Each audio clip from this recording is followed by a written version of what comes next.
Hi all, it's Mrs. Francis and I'm back again to share another diary with you. This one is called The Secret Diary of a Centipede. And a centipede is an animal, and a centipede is kind of like a worm, but also different than a worm. So why don't you look and see if you can see any similarities or differences between centipedes and worms as we read. All right, let's bring up our book.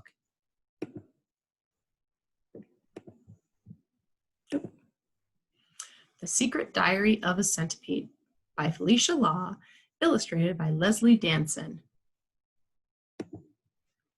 The centipede kept a diary.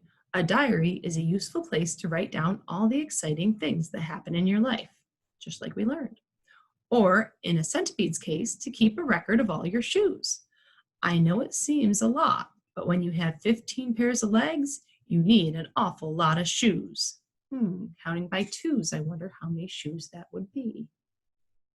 Think about that. Each Monday, she tidied up her shoe cupboard. She had to. The weekend was always a busy time, and now shoes lay scattered all over the floor. The centipede looked at the mess. She sighed, put on her favorite pink slippers, and began to tidy. Monday. My absolute favorite slippers are these little pink fluffy ones. I have lots. And here we notice we don't have the date, but we have the day of the week. It's Monday. On Tuesday, the centipede put her Wellington boots and went down to the garden to catch spiders for lunch. She knew Wellington boots were not the most elegant shoes, but she had been careful to choose pretty ones. And they did keep her feet clean. I'm in the way. Ready for her pedicure. Tuesday, wore my Wellington boots. In the afternoon, I had a pedicure. That's a smart name for having your toenails cut and painted. I wonder, do centipedes have toenails? On Wednesday, she went to her shoe cupboard. Tonight she was going dancing at the club, and she needed her dancing shoes, all of them. They were silver with high heels and little straps, and they sparkled in the disco lights, which made her feet look like a row of fairy lights. She loved her dancing shoes. And look at, there's all her dancing shoes. And there she is. It looks like her friends are admiring her shoes. Oh, sorry. And there's all the bugs and insects having a great time at the dance. I see dragonflies and beetles and moths. There's a ladybug. Looks like this might be a praying mantis. We're going to read about those in another story. But it looks like all the insects are having a great time at the dance. On Thursday, the centipede was a little late getting up. She had gotten home rather late the night before. So feeling a bit guilty, she put on all her trainers and went to the gym. And there she is on the elliptical. Thursday, I had a wonderful time last night. I met this really good-looking millipede at the dance, and we were a hit. We danced, and I didn't want to stop. I'm looking forward to the ball on Saturday. Perhaps I'll meet him again. So if you notice on this side, it's kind of just like a normal story. You're just reading it. But over on this side, when it's the centipede's diary, it's like you really hear her voice. And so I'm trying to read it with what the centipede would sound like, because a diary is a personal thing that you're writing about your life. So it has your voice. On Friday, the centipede wore her army boots to do her proper job. She trained the young army ants at the military base. Centipedes are very good at controlling their legs. They have to be. But young ants sometimes are not. The centipede stood in the square and shouted, left, right, while the lines of young ants marched up and down, until they got it right. Friday.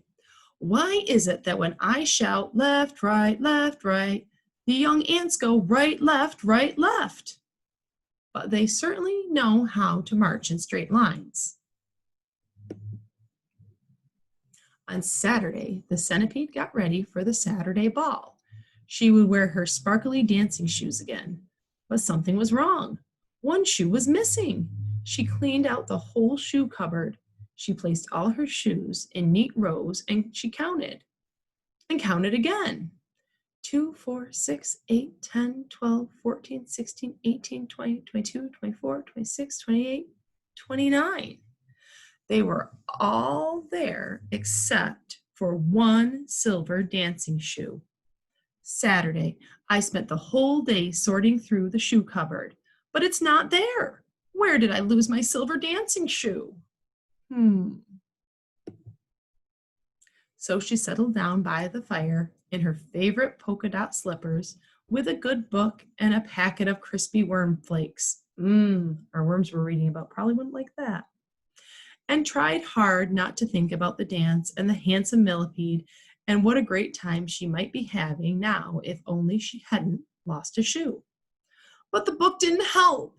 It was all about a girl called Cinderella who did go to a ball and had a great time. I stopped reading right there because the story made me feel worse. There's a picture of her feeling bad about not being able to go to her dance.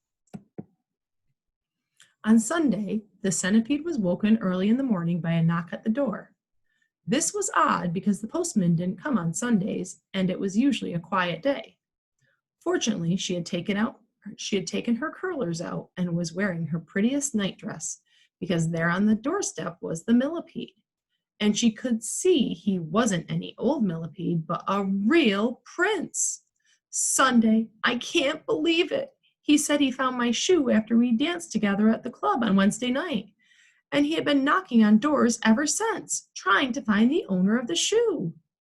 Beginning to sound a little like Cinderella. The prince explained that he was trying to find the owner of the shoe.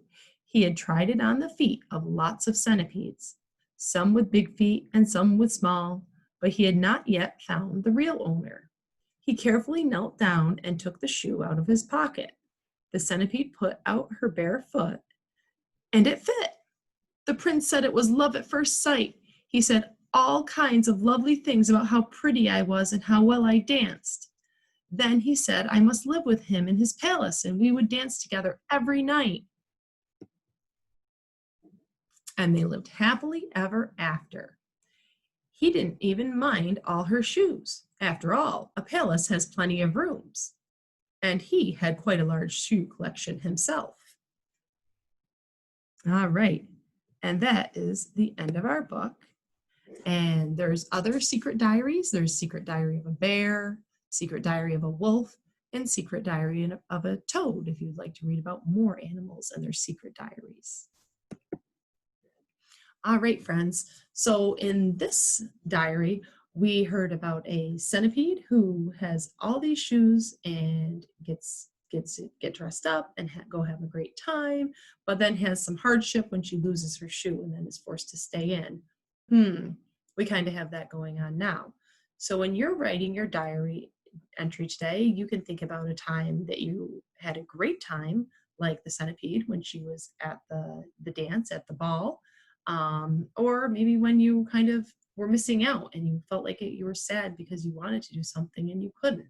And that's what happened to the centipede right towards the end of it. But it all worked out pretty well for her.